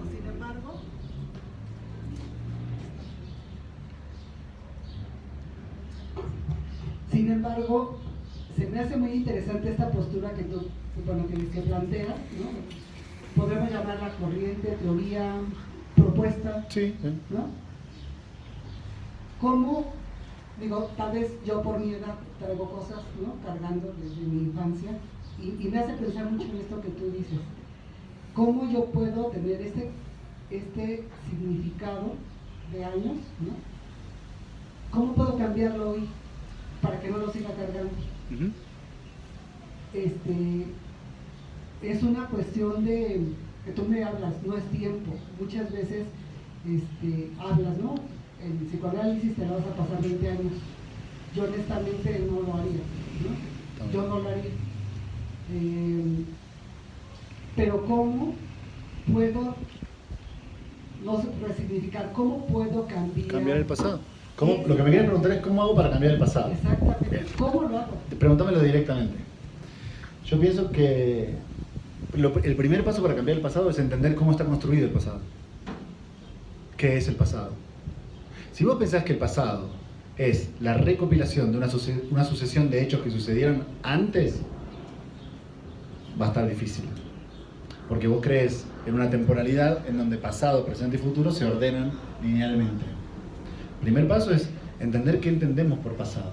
En este contexto, pasado es cualquier cosa que se articule de forma significante. ¿Entendés? Entonces vos me decís, yo cargo cosas de mi infancia. Muy freudiano el planteamiento. Vos cargas cosas de tu infancia e incluso cosas de antes de que nacieras. ¿Por qué? Porque como no hay realidad prediscursiva, antes de la llegada de cada uno de ustedes a este escenario, ya las cosas estaban dichas. Y esas cosas de hecho cuando ustedes se vayan de este escenario, que les tengo que avisar que algún día va a pasar, lo siento, pero es así, eso dicho va a seguir. Por eso repercute después en sus hijos, en sus nietos y demás. Porque esa operatoria no depende de los individuos, porque en este planteamiento no hay realidad prediscursiva.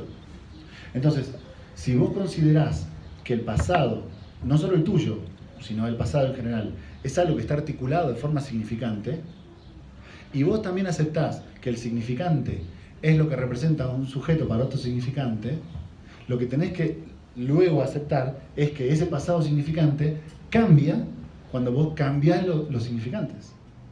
Entonces, si vos trabajás, haces una operatoria de una operatoria me refiero a algo muy concreto, agarrar un significante y cambiarlo por otro. Lo que termina teniendo eso por efecto no es que tu pasado se resignifique, sino que ahora es otro pasado, porque hay una propuesta de creación materialista. No sé si fui claro con la respuesta. Traté de resumir todo lo que dije en 1 hora y media en una respuesta. Sí. Justo en esa parte de cambiar el pasado, el pasado sería como tal un hecho, ¿no? No estás cambiando el hecho, estás cambiando el significante. Estás cambiando el hecho, porque son hechos de palabras. Que era esta cita que presentabas de Exactamente, porque no hay hechos que no sean palabras. Claro. A lo que estoy entendiendo es que no se parte de esos significantes actuales, sino de los significantes pasados. Es que no hay temporalidad en el significante. No hay temporalidad. No, por ejemplo, agarrá significantes fuertes de la vida de la gente y hacete el trabajito con los pacientes de rastrearlo, vas a llegar a la tatarabuela y es el mismo problema. El mismo problema. Lo mismo que hoy le sucede a ella, le sucedía a la madre, le sucedió a la abuela, le sucedió a la tatarabuela. No tenés el problema temporal, porque la temporalidad implica pensarlo así. Lo que me pasó en mi infancia, por eso decía que es muy freudiano, lo que me pasó en mi infancia determina mi presente. No se trata de ese problema, se trata de que en realidad todo es de hecho significante, entonces no tiene que ver con cuál es el pasado y cuál es el presente.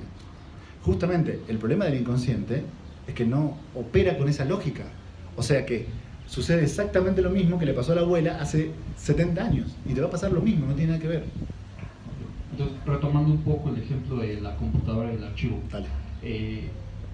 Lacan habla en un lenguaje más, digamos, un tanto algebraico, por así ponerlo. Hay variables que significan algo y que te dan un resultado y basta cambiar una de esas variables para que cambie el nombre. Más o menos. Más o menos. Cerca. Yo lo único que le corregiría a tu pregunta tiene que ver con una articulación lógica, en el sentido formal. O sea, si vos operás con cuestiones formales, ya no te importa el contenido empírico. ¿Entendés? Entonces ya no estás atado a la experiencia empírica de ese paciente en particular. Porque vos, como vos operás sobre entes formales, está vaciado completamente de sentido. Es puro significante, ¿entendés? Entonces si operás ahí, te salvas. O sea, ya no importa estar hablando de la abuela, de la madre, de la nieta. Siempre que operes en ese nivel, de corrido te llevas todo. Entonces operás en uno y operás en todo. Sí. Gracias. De nada. Bueno, yo tengo una duda alrededor del tema de la identidad. Y para explicar un poco... 3 horas más, si me preguntan de identidad, 3 horas más. Para explicar un poco lo que estoy pensando así como en contexto.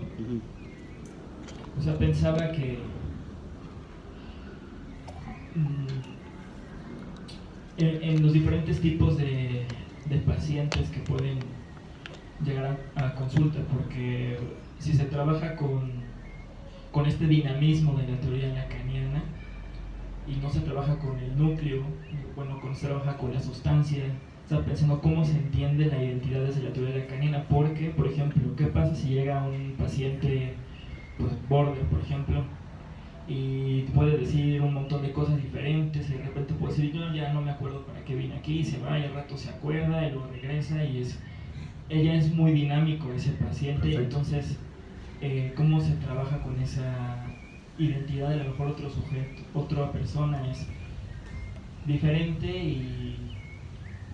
y pareciera que en la teoría lacaniana, con lo que no se mete, que es con la persona, como que lo mantiene resguardado, como que se mueve alrededor de eso, pero justo lo que no se dice, con lo que no se trabaja, con lo que no se habla, de alguna manera está ahí, pero se resguarda como la identidad de la persona y se trabaja con la información. O sea, ¿cómo se entiende la identidad? Es un problemón. La identidad justamente es un problemón.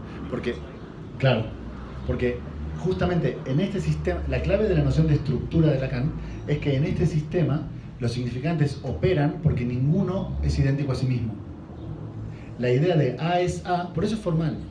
La idea de A es A, acá es inadmisible, porque nunca S1 es igual a S1. No hay identidad del significante, siempre requiere de otro para ser. Entonces, volvemos al mismo problema.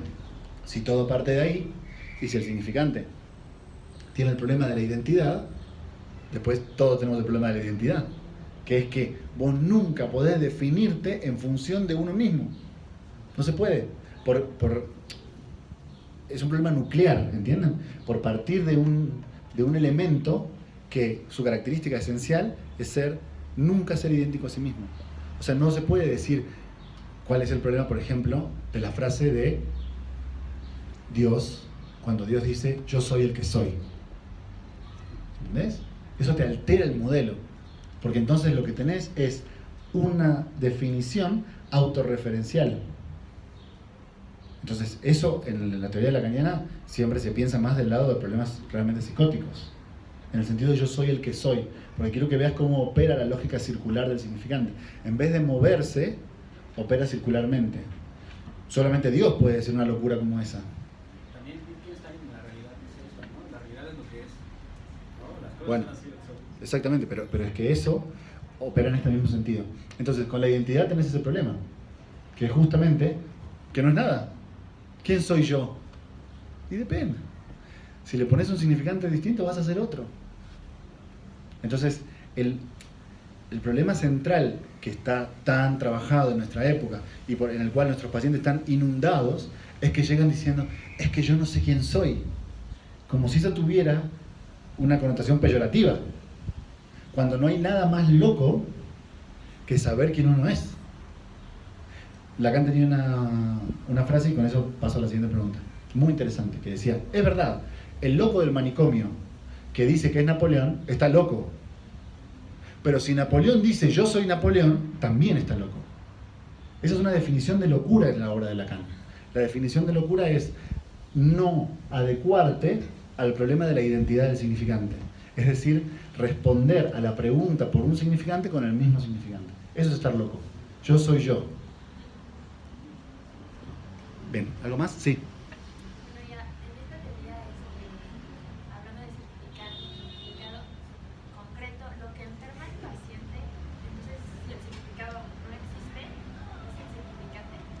Lo que enferma es que si vos pones en relación dos significantes, te da un efecto de sujeto. Sujeto significa sujet, subjectum, lo que está abajo, o sea, el tema del cual se está tratando, como en inglés, subject, ¿no? Entonces lo que enferma es el tema. El tema no tiene nada que ver con los pacientes. Por ejemplo, pongamos un ejemplo de tema. Los hombres son unos inútiles. Ese tema enferma. Ese tema puede trascender todos los individuos que vos quieras. Operó con la bisabuela, operó con la abuela, operó con la madre, operó con ella. Y si vos no haces nada, va a operar con la hija, va a operar con la nieta. Porque el tema como tal trasciende, porque el lenguaje está antes, el tema como tal puede trascender a los individuos. Entonces lo que enferma es un sujeto que es el resultado de la puesta en relación de ciertos significantes. Entonces, si eso es lo que enferma, lo que cura es nombrar distinto a esos significantes que van a tener por efecto no un cambio en cómo se piensa el mismo sujeto nuclear, sino otro sujeto que puede habilitar cosas en la vida de la persona, como por ejemplo enamorarse de alguien, ¿entendés? Por ejemplo, enamorarse de un hombre. Entonces, puede ser que la primera sesión te diga mi problema, porque obviamente los pacientes están engañados por el problema imaginario. Entonces, tampoco ustedes sean crueles con eso, no sean crueles y no sean tontos. Escuchen ese problema. Pero ustedes no pierdan de vista que si ustedes se ponen a rascar un poquito, a la abuela también le pasó, y a la bisabuela también. Y ahora que me lo pregunta, mi abuela estuvo toda su vida en relaciones que no duraban más de 6 meses. Ah, mire, igual que usted. Nunca lo había pensado eso, doctor. ¿Entendés? Eso en la teoría de Freud se resolvía de otra forma. Porque cada teoría resuelve los problemas de distintas formas. La teoría de Freud resolvía este problema con la idea de las identificaciones. Claro, vos viste a tu abuela y a tu madre hacer esto, vos haces lo mismo. Está buenísimo, yo no digo que no. Lo que no explica es cómo yo hago cosas que no sabía que los demás hacían. El otro día le pregunté a una paciente, me estaba contando, sinceramente no me acuerdo bien de qué, igual no se los contaría si me lo acordara, algo me estaba contando, y yo le dije, hágame un favor, la próxima vez, antes de venir, pregúntele a su madre sobre este tema. Y la tipa, no, bueno, es que a mí, la verdad es que yo vengo porque me interesaría ver si yo puedo ser fuerte más allá de mi madre, más allá de los problemas de mi madre. Sí, todo lo que quiera. Pero pregúntale a su madre. Cuando vuelve la siguiente, resulta que la madre le contó una historia de la abuela que ella no sabía y que estaba directamente anudada con su problema. Eso, la teoría de la significación no lo resuelve, ¿entendés? Porque ¿por qué vas a hacer algo imitando a alguien que ni siquiera sabes que existió? Entonces, esta teoría lo que hace es, lo que hace toda teoría, resolver un problemita más. Y quizás lo que a nosotros nos resta de la hora de trabajo es ver si podemos, con otra teoría, resolver todavía un problemita más. Primero ella, que no ha preguntado todavía. ¿Cómo vamos de tiempo? ¿Estamos bien? Un par más y... ¿Ya estamos? Bueno, un par más y... Bueno, siguiendo lo que comentaba, no entiendo bien cómo lo maneja la teoría lacaniana, esta parte, si en este ejemplo que pusiste del paciente, Sí. ¿no? Que se está haciendo algo imaginario, ¿no? De la abuela, o sea, porque a lo mejor no es como la mamá y se dio cuenta que era otra versión, pero era la versión de ella de su imaginario. No, yo no dije eso, pero está bien, Bueno, sí. bueno, sí lo entendí. Está bien. Vos seguís, yo después respondo. O sea, cómo se trabaja, porque, no sé, o sea, con esa fantasía del paciente. Es que no es una fantasía del paciente. Eso sigue siendo Freud. Por eso yo no dije eso. Porque en la teoría de Freud, este problema se resuelve con no hay contacto con la realidad, más bien lo que hay es un contacto con imagos parentales reprimidas, inconscientes, que te llevan a actuar de ciertas formas. Y hay identificación con ese imago. Hasta ahí tu pregunta cierra perfecto. El problema acá es que no es un problema de fantasía. ¿Cuál sería el problema? El problema es que el inconsciente es el discurso del otro. Y ese otro es un lugar donde están todos los significantes. Y yo de ese lugar no sé nada. Que yo no sepa de las palabras que me anteceden no significan que las palabras que me anteceden no me caguen la vida. Ese es el punto. O sea, vos podés arruinarte la vida por algo que ni siquiera sabés qué es. ¿Cómo hacemos para explicar eso? Una respuesta es esta. Quizás hay algo que antecede y esa lógica operatoria del significante determina, por cómo es el significante en sí mismo, determina todo lo demás. Entonces, el problema en el que vos estás inmersa no es una fantasía, es un problema de discurso, ¿entendés? O sea, realmente, una no se puede enamorar de ningún hombre porque los hombres son todos iguales. Eso no es una fantasía, es un hecho de discurso. Y cuando es un hecho de discurso, marca tu vida. Lo cual no significa que a través de cierto proceso, en el cual el analista seleccione, corte, recorte y vuelva a posicionar significantes, cambie el hecho de discurso. Y vos ahora te vas pensando, quizás vale la pena intentarlo, quizás el amor existe. ¿Entendés lo que trato de decir? No digo que no. Miren, el verdadero problema de Lacan no es que es un autor oscuro, inentendible, que escribió para que nadie lo entendiera. Todas esas son estupideces. El verdadero problema de Lacan es que plantea algo que es tan radicalmente contraintuitivo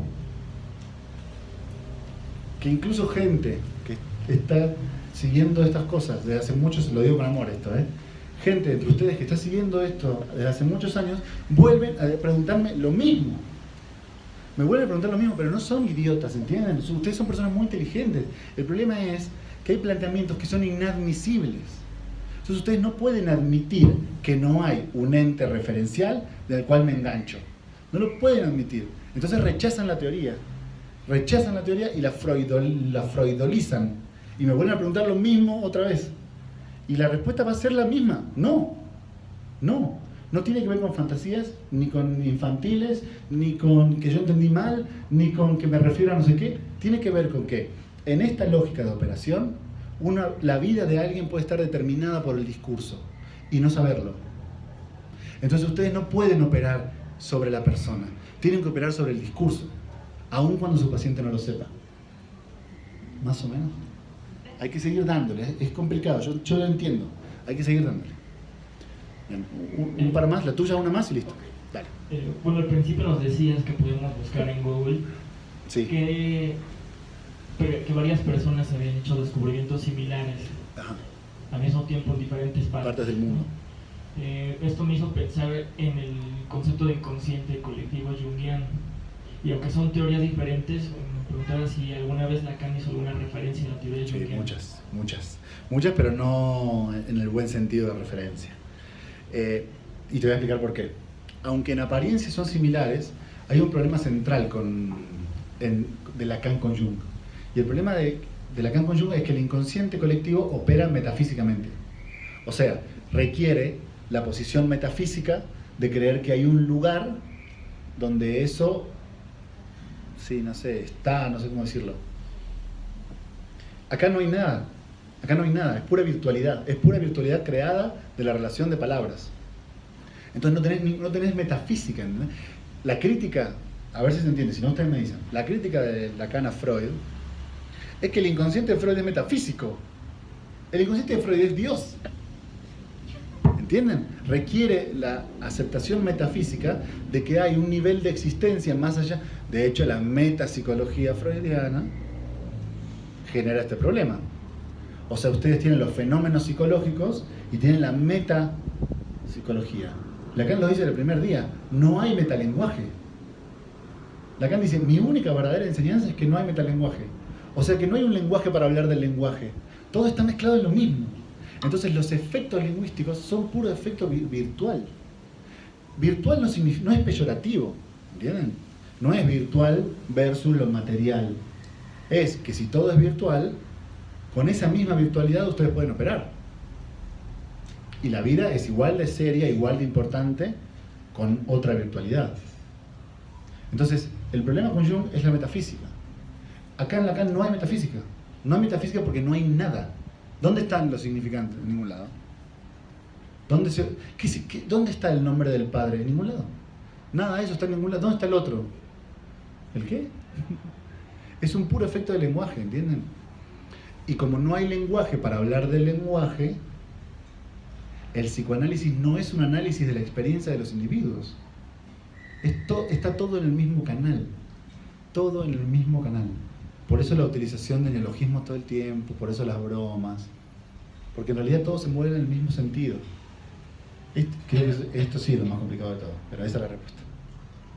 ¿Una más? ¿Alguien tiene una más? Muy bien, última y nos vamos.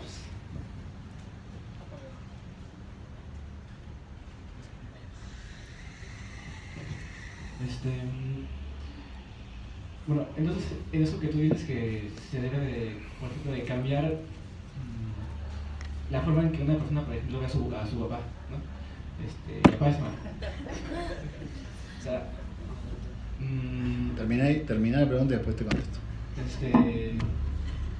O sea, ¿qué nivel de profundidad se debe tener para que realmente haya un cambio? O sea, o algo que... Pero aclárame lo de nivel de profundidad, eso no lo entendí. O sea, ¿cuántos significantes se deben de cambiar? Qué buena la pregunta, qué buena. O sea, ¿qué tanta profundidad para que exista ese cambio? Porque, por ejemplo, yo me imagino como en terapia la canina y yo me sentía como perdido, porque llegaría un momento en el que todo está vacío, en el que no hay nada. Exacto.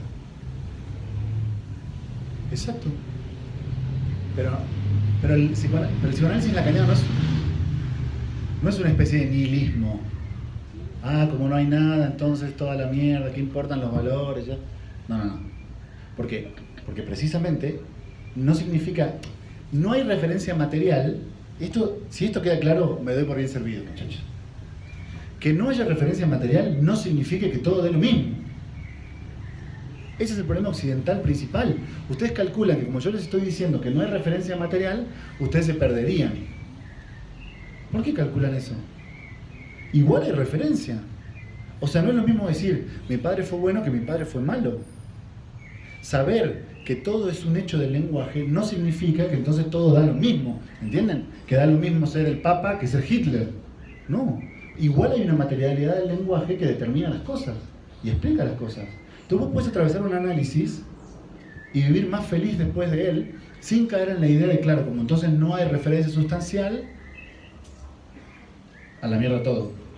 Como Dios ha muerto, la pérdida de los valores, cada uno hace lo que quiere. No creo que se trate de eso. Pero sí me da a entender que ustedes tienen un nivel de fijación tal con sus referentes materiales que calculan que cualquier cosa que no sea sustancial, ontológico, tridimensional, los va a dejar flotando en el éter.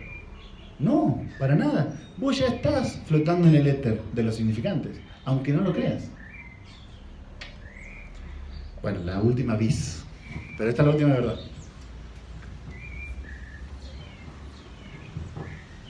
Bueno, no entendí tanto. Bueno, gracias por la sinceridad igual. Ni siquiera sé si sé lo que voy a preguntar. Adelante. Pero si tú como terapeuta